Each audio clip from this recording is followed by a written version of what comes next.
proceso invasivo? Aparentemente no, porque usa imagen, pero ¿por qué es invasivo? Por el riesgo que lleva la utilización de radioisótopos.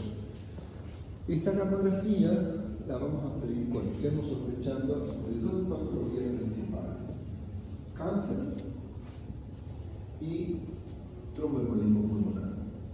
¿Ok? Entonces, la gamografía la vemos así, como esta imagen, como si fuera una radiografía borrosa, y vamos a utilizar contraste, dos radioisótopos, el tecnesio 139 y el xenón 133. ¿Para qué nos sirven los dos? Uno, para ver cómo es la circulación, es decir, la perfusión, y otro, cómo es el intercambio gaseoso. Entonces, ahí tenemos que ver, en un tromboembolismo, ¿qué me interesa? Si está circulando la sangre, que será la perfusión. Es un problema, pero también puede haber la falta de difusión. Entonces recuerden, gamografía, radioisótopo. ¿Cuándo usamos? Cáncer, tromboembolismo pulmonar. ¿Y cuál es el riesgo para el paciente o el entorno? Los radioisótopos. ¿Cuáles son los radioisótopos que usamos? Tecnesio y xenón. La diferencia está en que uno es para perfusión y el otro es para difusión o ventilación, que es el xenón 133. Eso no se olviden, por favor. Y otro estudio que es bastante interesante, que lamentablemente no lo tenemos en Santa Cruz, solo está en La Paz y en otros países, es el famoso PET. Habitualmente van a escuchar ustedes PET scan, PET scan. ¿Qué es el PET scan? PET, positron, emisión de tomografía. Entonces, una tomografía de emisión de positrones. Esto tiene mucha utilidad para la lesión neoplásicas, para ver la perfusión a nivel de parénquima, para ver si el primer PET que conocí fue un complejo, y de ahí tuve la oportunidad de verlo en un estudio de infarto miocardio. Las imágenes se ven colores, vamos a ver, y este tiene, sí, aunque usamos radioisótopos, pero no tiene riesgo, porque utiliza una glucosa radiomarcada y nos va a permitir tratar de ver, pero tomen en cuenta, sí, de que podemos tener falso o positivo. Esa imagen que uno considera que puede ser un tumor, que puede ser una lesión, puede ser un resultado falso o positivo debido a procesos inflamatorios que pueden haber, ya sea por cuestiones bacterianas, como una neumonía, o una tuberculosis, o una enfermedad cardiovascular. Lo propio de la gamografía, a veces cuando pedimos gamografía ósea para ver si no hay metástasis, de pronto vemos en los huesos una imagen ahí bastante densa y uno puede considerar que puede estar una metástasis del tumor y no es más que una inflamación por los golpes que tuvo el paciente. Entonces siempre consideren los falsos positivos. Otro estudio que se aprovecha los rayos X es la angiografía. Como les mencionaba hace un momentito, la angiografía la podemos combinar con la tomografía o la podemos hacer directamente con los rayos X. En dos momentos. ¿Cuál? Cuando la interpretamos proyectada en una película fotográfica, es decir, en una imagen, o cuando la interpretamos de manera dinámica, como ocurre cuando usamos un fluoroscopio. Ahí están viendo en negativo, porque la radiografía la podemos ver de una forma de la escala de visión, o la podemos invertir. En este caso, la hemos invertido para que puedan reconocer mejor el callado de la aorta torácica y la aorta descendente con sus variaciones. Entonces, ¿cuándo vamos a usar en neumología un estudio oncográfico? Cuando estemos sospechando obstrucción vascular. ¿Cuándo ocurre eso? Tromboembolismo pulmonar o el proceso neoplásico. Podemos combinarlo, recuerden. Ahora, ustedes han visto en cardiología, me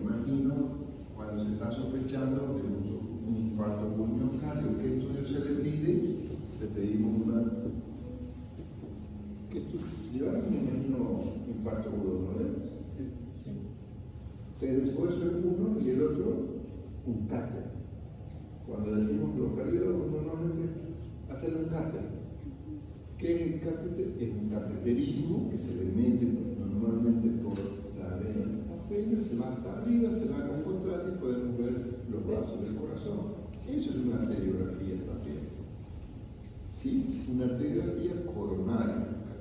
Entonces podemos ver en el árbol pulmonar o lo que han visto y obviamente también se puede hacer para cualquier trayecto circulatorio que podríamos estar buscando, incluso sea arterial, etc. Otro estudio que utiliza imágenes y que no tiene el riesgo que tienen las radiografías es la resonancia magnética. La resonancia magnética sí o sí la vemos por contraste, pero es un contraste y no tiene riesgo como los radioisótopos. Y también tenemos que ver el soporte axial, coronal, sagital, son las mismas proyecciones que nos van a dar. Y tenemos que ver cómo también ese contraste nos permite ver tejidos inflamatorios, como también nos permite ver procesos neoplásicos. En pulmón vamos a utilizar bastante, no para diagnóstico de neumonía, sino para diagnóstico de procesos neoplásicos. ¿Sí? Entonces, ¿cuál es mejor? ¿Una resonancia o una tomografía? Aquí pongo la balanza, porque ¿cuánto me cuesta una resonancia de una pierna? ¿Y cuánto me cuesta una tomografía? La diferencia es alta en precio. Entonces, a veces tengo que ver, ¿le hago o no le hago? Si le hago, el paciente no va a tener para comprar su remedio. Entonces, ahí es donde vamos viendo el riesgo-beneficio. Primero, la utilidad. Si lo que quiero ver es un tumor, ¿para qué voy a gastar $400 o más dependiendo del equipo? Si con 400 pesos lo puedo hacer igual. Una buena tomografía y me lo va a mostrar igual que una resonancia. Entonces, siempre considero, tengo dudas, ¿qué pido? ¿Cuál es mejor?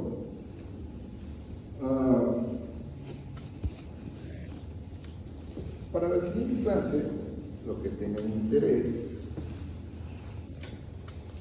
me presentan una tarea para tener un punto extra. Recuerden que les dije en la anterior clase que íbamos a utilizar inteligencia artificial. Entonces quisiera que entren a Open Evidence, no digo que se la bajen la aplicación, porque ocupa espacio, pero con el navegador entren a Open Evidence y hagan y busquen por lo menos 4 estudios. Primero gané la pregunta, pónganle el PRON, así, el PRON. Ponte en modo experto imagenólogo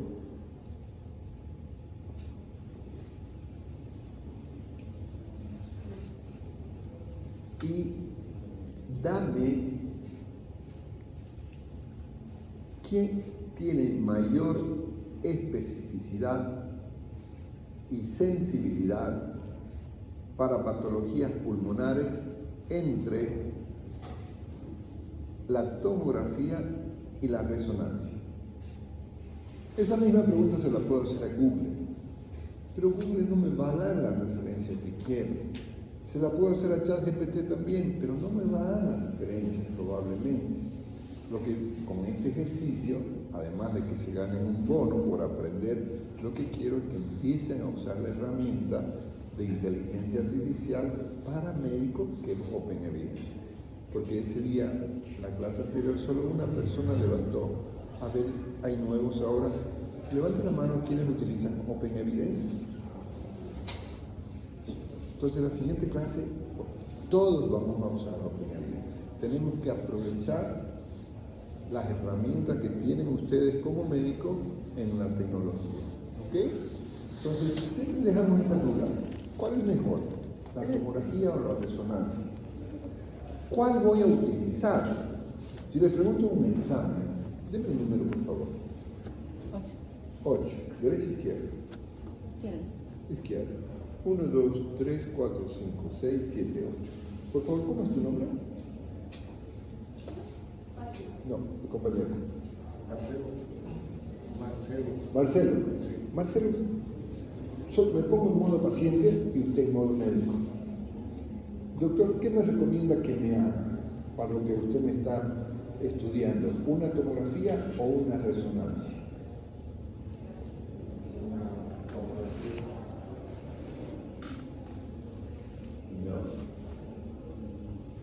El criterio no está en decir tomo. ¿Cuál sería el principal criterio?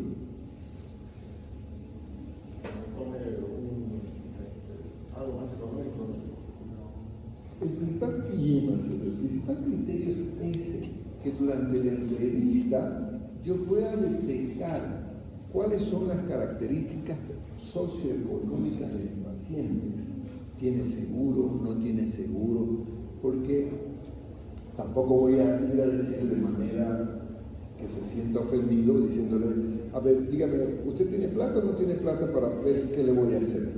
Es una ofensa para el paciente, aunque en la realidad es lo que tengo que buscar, pero no tengo que ser como House, que es directo, ¿no? Entonces, ¿en qué momento yo detecto las condiciones económicas del paciente durante la entrevista? Acuérdense lo que aprendieron en semiología. Marcelo, me da su número, por favor. 5. 1, 2, 3, 4, 5. Compañera. ¿Usted? Sí. ¿En qué momento detectamos la condición socioeconómica del paciente? Cuando le estamos preguntando dónde vive, si tiene luz, si tiene agua, servicio básico. Exacto. En psicosociales y alguien, ¿dónde más? Porque ¿de qué sirve que yo viva en Ubalillo, Equipetrol, si no tengo trabajo? Porque puede ser que viva en la casa de mi madre, pero yo no tengo. Entonces, la preocupación. Entonces, cuando estoy haciendo, por favor, no vaya de cochero, de solo mirar neumonía, y yo le doy tratamiento y qué me importa si tiene o no tiene. El éxito de tu tratamiento va a ser valorar todas estas condiciones, así como dice Marcelo, ¿qué le pido? Una tomografía, una resonancia. Estoy sospechando un tumor de mediastino que puede estar con metástasis. Creo que la tomografía no me va a ayudar para la parte blanda, en cambio la resonancia sí, porque ¿qué tipo de cáncer estoy pensando? Estoy pensando más en un tipo de linfoma. La parte blanda de la tomografía, como vamos a ver en la práctica, parte blanda, cambios, no me ayuda mucho en la tomografía, pero sí una resonancia. Entonces, eso es lo que quiero, querido amigo, que cuando usted valorando el estudio, qué es lo que le van a pedir, considere por qué le van a pedir y no olvidarse de no ser. ¿Qué palabra utilizamos cuando consideramos la condición económica de un paciente? ¿En qué modo tengo que ponerme yo como ejemplo? ¿Objetivo? Empático, modo empático. Tengo compañeros en la residencia que era carísimo en memoria, pero lo atendían al paciente que estaba llorando y él no se invitaba. Cuando le daban la receta no le preguntaban si había posibilidad de conseguirse. Y muchas veces ustedes como médicos, ¿qué van a hacer? Van a ir a su vitrina, van a sacar muestras médicas, todo lo que puedan, y se dan cuenta que la condición económica del paciente no es tan buena. Entonces, eso es lo que quiero que yo digo cuando les decía balanza, riesgo-beneficio. Pero no implica que no tengas que pedir. Que lo pueda hacer el paciente o no lo pueda hacer el paciente es otra cosa. Si yo considero que es lo mejor, porque indicación médica, resonancia magnética, aunque cueste $400 el paciente no lo tiene. Entonces, ¿qué hago en ese caso? Doña María, ¿sabe qué? Miren, tratando de la Rosario, hoy en el canal de televisión, con la doy alternativa donde pueda conseguirse para pasar. ¿Sí? Entonces, la resonancia tiene sus ventajas, la tomografía tiene sus ventajas, pero investiguemos para que no sea un criterio de nosotros. Vamos a hacer esta tareita, vamos a buscar en orden de evidencia, pónganle el porque si no le dan el a una unidad van a tener ustedes quizás gente que le preguntar, ¿dame el tratamiento para infarto? No, lo siento, no puedo hablar porque no me lo permite. Ah, pero si le ponete en modo cardiólogo, especialista en unidades coronarias, te va a dar. Y la gente se va a impedir. Por eso es que quiero que practique inteligencia artificial. Soy de los que promociono el sentido de usar tecnología ¿por qué tenemos que saber usar? Porque mañana cuando te venga un paciente, ese paciente ya ha buscado en Google, ese paciente ya buscó el ChatGPT y te va a contradecir el presupuesto que tiene. Porque nosotros los médicos, ¿por qué no necesitamos inteligencia artificial? Porque tenemos los libros. Si tenemos una suerte, estamos en una biblioteca que tiene los libros de última generación, que tiene acceso digital, estamos bien. El paciente ¿dónde no entra a la biblioteca? El paciente entra a Google y viene más. Ok, entonces investigamos. No es obligatorio. El que quiera lo busca, el que no quiera, solamente que si la presenta a mano, para el que lo reconoce como un punto para que no lo resulte. Tampoco voy a preguntar en el examen que dice OMS. No, pero sí le voy a preguntar esto que estamos hablando para conocerlo. ¿Cuándo decido hacer una resonancia y cuándo decido hacer una tomografía? Sí, por favor.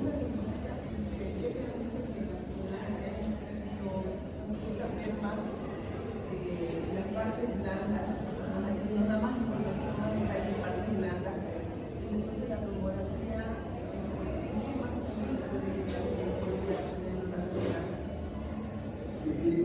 las dos son buenas, pero la tomografía, para un cambio de no es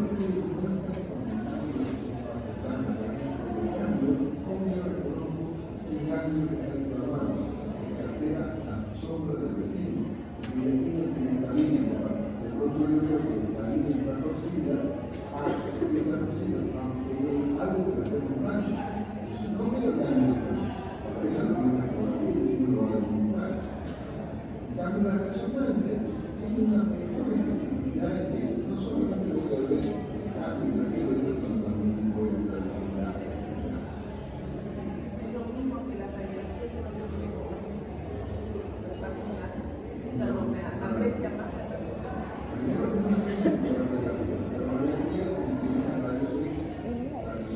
Pero la resonancia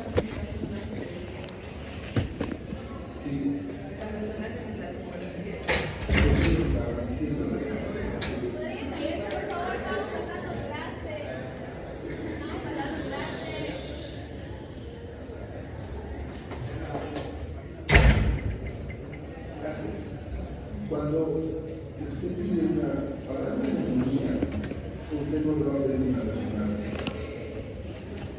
Usted con una resonancia misma.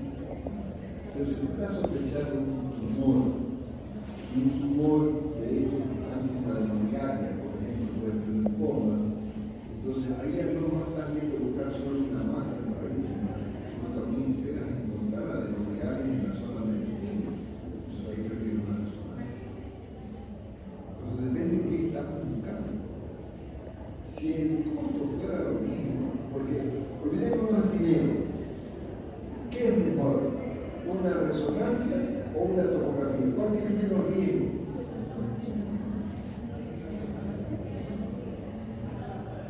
La resonancia no tiene riesgo para un brazo. Ah, pero tiene riesgo si el paciente tiene marcapaso.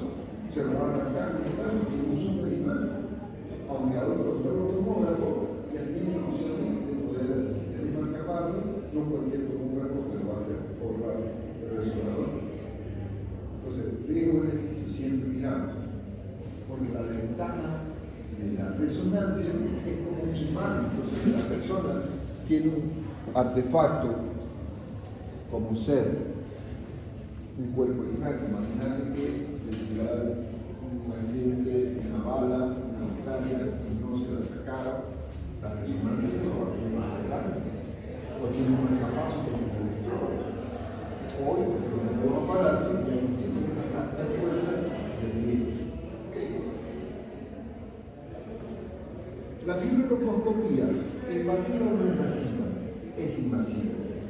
Aunque no importa ninguna barrera, porque solo navegar por dentro de la vía aérea, pero puedes estimular reflejos, por ejemplo, un broncoespasmo, por ejemplo, una arritmia, porque hay receptores en esa zona. Entonces lo que podría ser simple, entrar a mirar, se puede complicar. Entonces lo ponemos invasivo por el riesgo que tiene. Entonces la fibrobroncoscopía tiene una gran ventaja, que puedes mirar y además con la tecnología permite usar una herramienta, por ejemplo, una pinza para hacer biopsia o un cepillo para cepillar o poder lavar.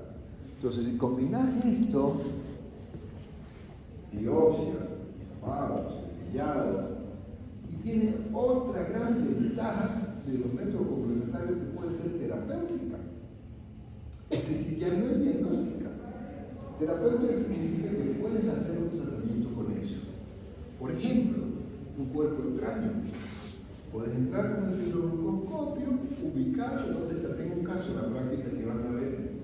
Hubiera sido bonito que lo piense el médico, ustedes lo van a pensar, porque ya ese aprendizaje lo tenemos.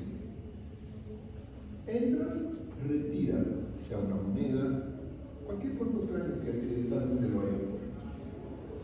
A veces hay personas que se les rompe el diente y lo están masticando una prótesis, puedes sacar. Y otra de las cosas interesantes que puedes hacer con la fibrobroncoscopía es que puedes colocar prótesis. En vez de operar el tórax, abrir toda la cara costal, directamente ingresas por dentro y puedes colocar una prótesis para una intervención. Entonces, la fibrobroncoscopía no es solamente diagnóstica. En gastroenterología, otra vez la famosa VEDA. ¿Qué es la VEDA? La videoendoscopía digestiva al vapor. Y este estudio de la fibrobroncoscopía tiene sus indicaciones. Cuando estemos hablando de hemorragias pulmonares, cuando estemos hablando de procesos infecciosos que queremos tener un cultivo mejor, aquí vamos a empezar en una fibrobroncoscopía. Pero lo que quiero que se quede, que el riesgo-beneficio, siempre el beneficio va a ser mayor que el riesgo. Por eso es que este estudio generalmente lo hacemos en un ambiente que en caso que haya arritmia, tengo cómo tratarla. En caso de que haya un broncoespasmo, tengo que tratarla. Pero no la podemos hacer si el paciente está inconsciente. No la podemos hacer si el paciente ha tenido un infarto reciente o problemas de riesgo de arritmia. No podemos correr ese riesgo. Y si vamos a hacer procedimientos biológicos, tenemos que tener precaución que no esté alterado su cascada de coagulación. Porque un corte que hagamos puede generar un sangrado para el paciente. Entonces, ¿cuándo vamos a pedirla?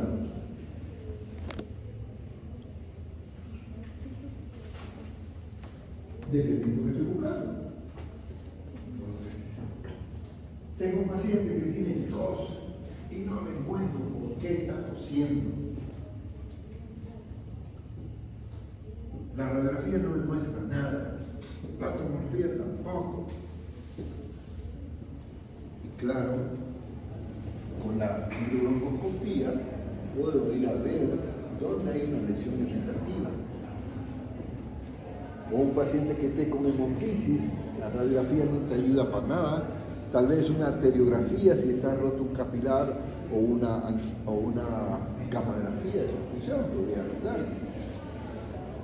Pero con la videoendoscopía vos estás entrando y estás viendo si viene del bronquio derecho o del bronquio izquierdo y de qué nivel. Entonces te va a orientar. Entonces recuerden, diagnóstica y terapéutica. Riesgo, beneficio, si sumamos las cosas que hay, nos favorece bastante. Pero tengan precaución que tiene algunas contraindicaciones. Es bonito cuando estamos navegando siempre esta muestra, porque después de acompañar a una endoscopía, sea directiva, sea alta, siempre tiene esa muestra. Esa muestra les orienta al tipo de estado.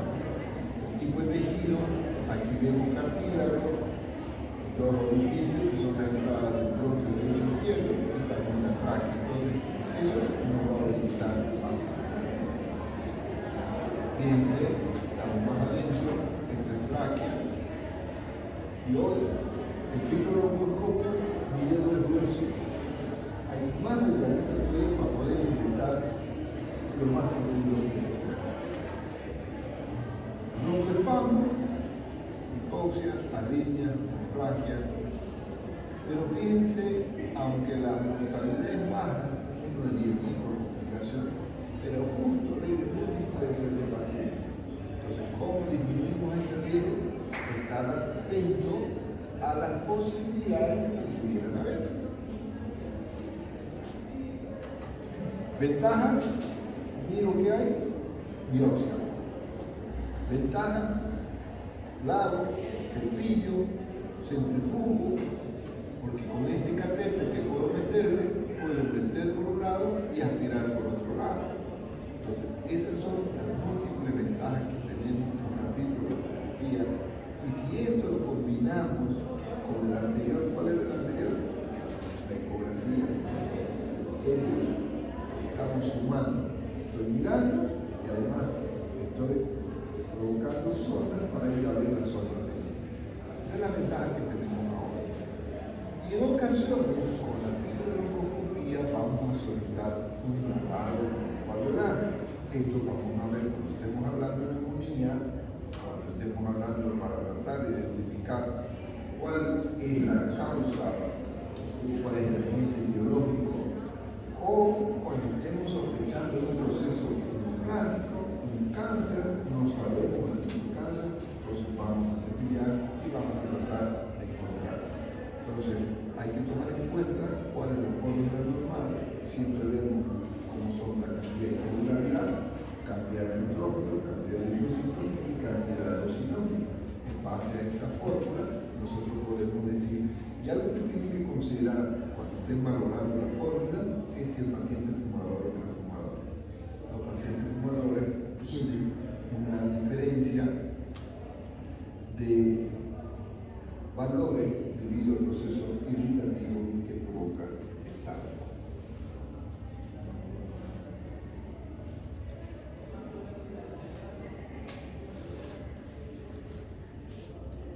Entonces, en personas fumadoras cambia y vamos a tener que el porcentaje de neutrófilo puede sugerir que hay un proceso inflamatorio.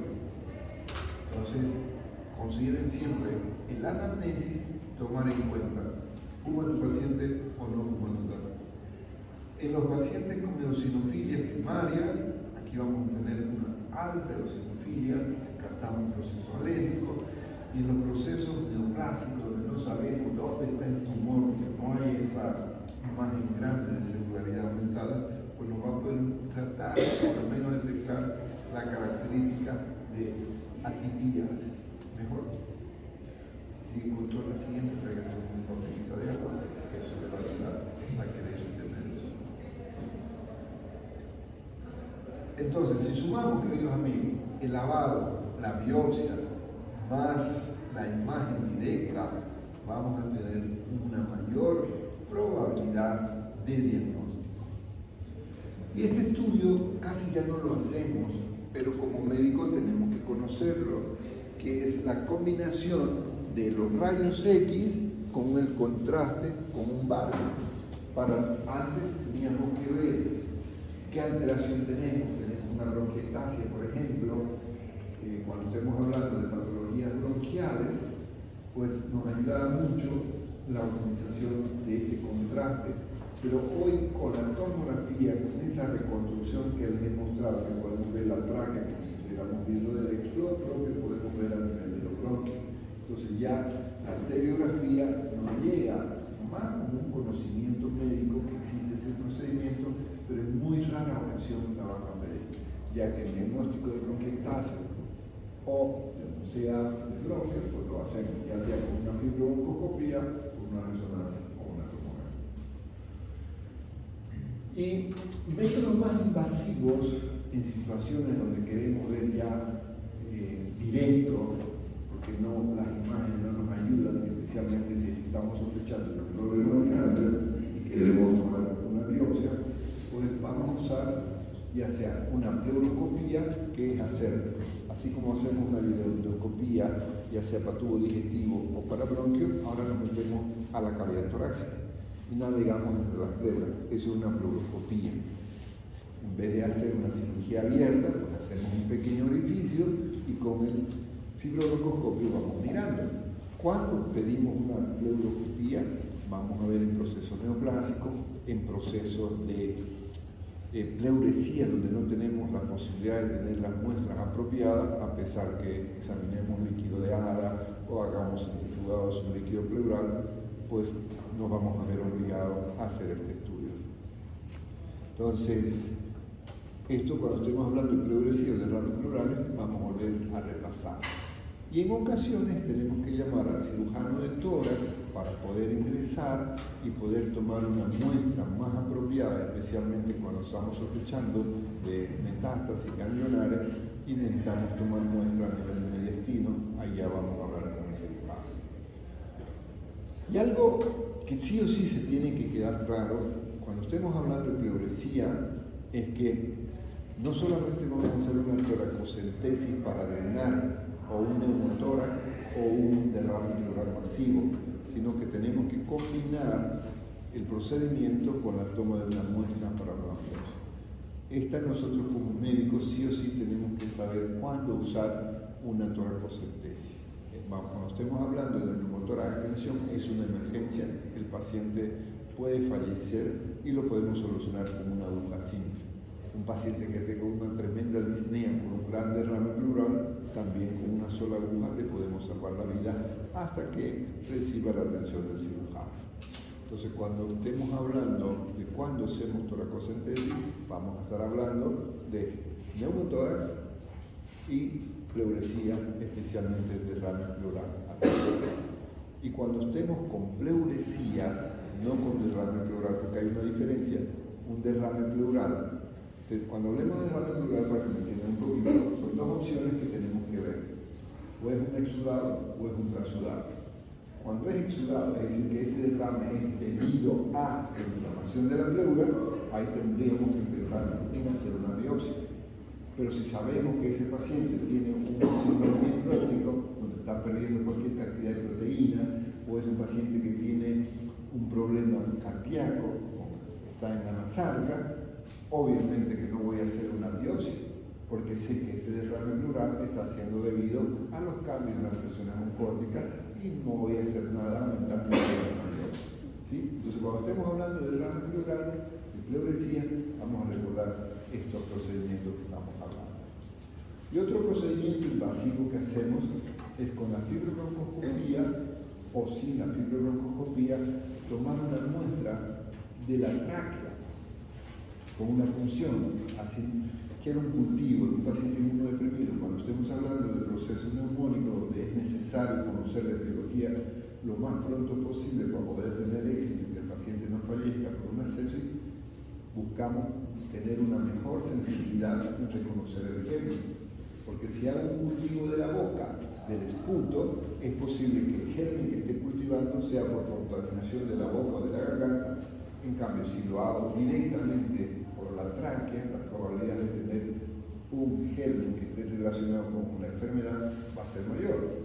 Entonces puedo hacer punción transtraqueal o la puedo hacer transbronquial, como vimos usando el fibrobroncoscopio, y en ocasiones podemos hacer transparietal, es decir, a través de la pared torácica poder ingresar. Cuando estoy buscando nódulos masas, no he podido realizar una fibrobroncoscopia, no me queda otra alternativa que buscar. Pero siempre previo colonoscopio o tomografía. Tiene una sensibilidad bastante interesante, pero como cualquier proceso invasivo, debemos tener su cascada de coagulación apropiada. Y el último procedimiento que evitamos hacer es una biopsia pleural o pulmonar, porque eso implica ya procedimiento quirúrgico más grande. En ocasiones tenemos que abrir todo el tórax para tomar la muestra, porque no siempre la lesión está junto a la pared. A veces la lesión está bien en el interior del tórax y tenemos que abrir y ingresar. Entonces, ya son procedimientos invasivos que habitualmente tratamos de evitar. Y el método complementario más común que pedimos en neumología es el análisis de esputo. No solo vaciloscopía, por favor, porque he tenido estudiantes que han confundido la vaciloscopía que solamente en el esputo. La vaciloscopía la puedo hacer en la orina. Vaciloscopía significa mirar vacilo. Puede ser en saliva, puede ser en orina, puede ser en líquido acítico, en líquido pleural, cualquier parte. Pero cuando hablamos de análisis de esputo, estamos englobando a no solamente la vaciloscopía, sino también podemos tener la cantidad de células que pueden estar cambiadas, por ejemplo, una metaplasia, una displasia, un proceso neoplásico, o en los procesos asmáticos, vegetales, o en procesos parasitarios. Entonces, el análisis de esputo habitualmente lo vamos a pedir de manera común cuando estamos sospechando procesos infecciosos. Análisis de esputo con condición de gramo positivo y antibiogramo, siempre lo digo. Pero también vamos a ver la neumonía eosinofílica, en los procesos alérgicos, en el asma, también pedimos análisis de esputo, pero ya no con ese enfoque de ver bacterias, sino ver celularidad y ver cristales, ¿sí? Hay otras pruebas que podemos utilizar, por ejemplo, cuando estamos viendo procesos alérgicos, podemos tener una picada de un insecto, o podemos hacer la famosa PPD, proteína purificada, cuando estamos viendo la reacción para tuberculosis. Y en la fibrosis quística, que afecta la parte pulmonar, la sinusitis, aquí vamos a ver una prueba del sudor para la mucoviscidosis. Entonces, no se olviden que si les pregunto en el examen, ¿qué prueba podemos solicitarle a un paciente que tiene una fibrosis pulmonar quística? Ahí deben recordar que existe esta prueba que es la del sudor para el diagnóstico, ¿sí? Y las pruebas funcionales son las que vienen en fisiología. ¿Cuáles son las pruebas funcionales? La gasometría, la espirometría y la cartografía, más la plethysmografía. La plethysmografía casi no la estamos haciendo. No sé si llevaron fisiología en la práctica, que es como esos que miden los terremotos, una aguja que va a marcar un cilindro. ¿Hicieron la plethysmografía en el laboratorio? No recuerdo si lo tenemos acá. Ok. Eso es para ver cuánto es la capacidad de distensión con cada respiración, pero con el tema de la espirometría, esto cada vez se está haciendo menos la plethysmografía, ¿no? Entonces, cuando estemos hablando de pruebas funcionales, también por favor consideren las dos, las invasivas y las no invasivas.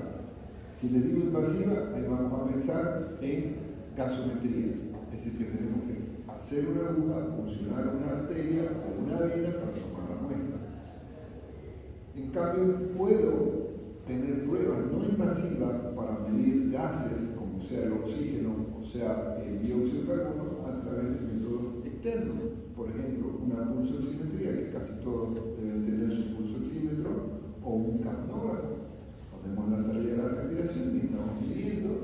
Entonces, ahí tenemos que ver qué vamos a utilizar. Cuando hablemos de la espirometría, especialmente dos patologías, vamos a volver a repasar el asma y en la enfermedad pulmonar obstructiva. Esto lo vamos a ver con detalle. Les decía en la clase anterior los valores que sí o sí tenemos que recordar y que lo vamos a volver a revisar. Entonces, la espirometría básicamente para hacer un diagnóstico y no es para tratamiento, no es terapéutica como las otras, ¿sí? Entonces, cuando estemos hablando de patología específica, vamos a volver a considerar cuándo solicitar estos estudios, ¿sí?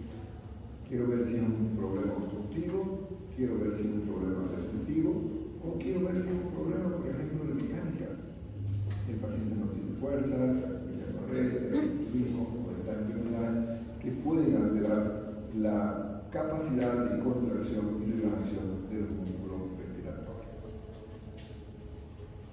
Cuando estemos viendo con detalle asma y eco, vamos a volver a revisar esta gráfica, que con estas 4 columnas que yo la apliqué, cómo es la capacidad vital, cuánto es el volumen inspiratorio forzado en el primer segundo, cuál es la relación entre el volumen inspiratorio forzado en el primer segundo con la capacidad vital forzada, o cuánto es el. Aquí yo voy a poder darme cuenta si el problema es receptivo, el problema es obstructivo o el problema es médico, ¿sí?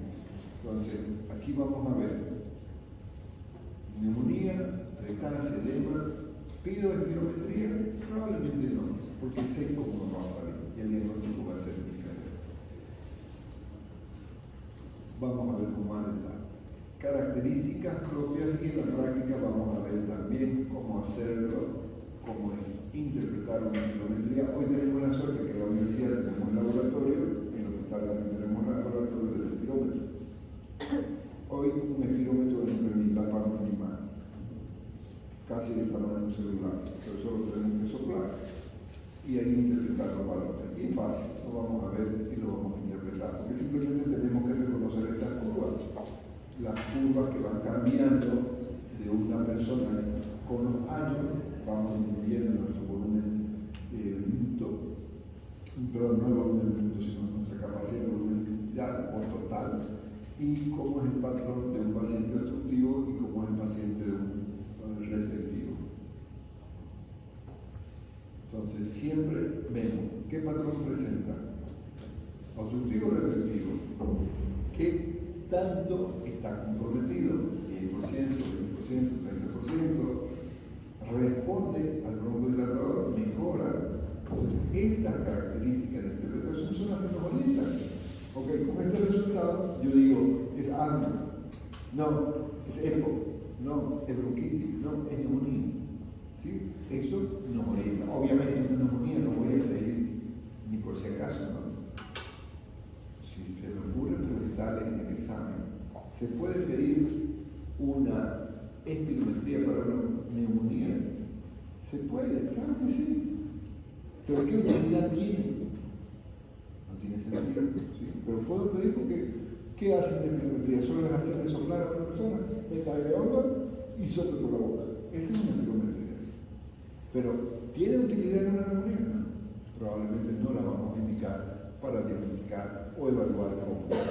Vamos a ver que en el asma, para terminar, en ocasiones la espirometría parece normal porque no hay cambio con el broncodilatador y para que tengo que provocar una broncoconstricción y eso va a la colina.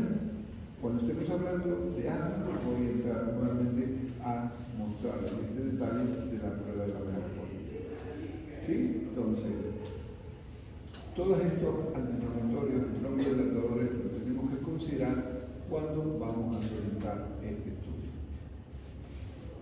¿Alguna pregunta? ¿No hay preguntas? ¿Queda claro? Muy bien. Entonces,